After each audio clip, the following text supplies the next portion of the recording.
নমস্কার, আমি পল্লবী। আজকে আমি খুব খুশি, কারণ বাড়ি যাবার জন্য আমার প্যাকিং চলছে। এখন তো দুর্গা ঠাকুরের মতো আমারও খালি দিন গোনা যে কবে আমি বাড়ি যাব। জানেন, কলেজ, ইউনিভার্সিটি, জব, বিয়ে সব কিছুর জন্য বাড়ির থেকে প্রায় 10 থেকে 12 বছর আমি বাড়ির বাইরে।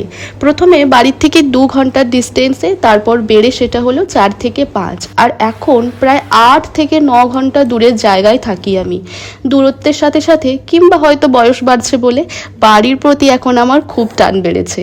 আমার এক্সাইটমেন্ট দেখে আমার হাজব্যান্ড তো খুব এক্সাইটেড, কি পুজোয় কি না কি হয় বাড়িতে।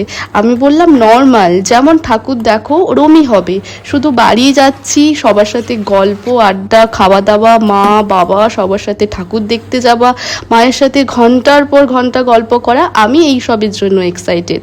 নাহলে বাকি সব নর্মাল, প্যান্ডেল হবে, সবাই ওখানে ঠাকুর দেখতে আসবে, মেলা বসবে, অনুষ্ঠান হবে, সবই একই। খালি আমার আনন্দের ঠিকানা নেই, কারণ আমি বাড়ি যাচ্ছি। নমস্কার।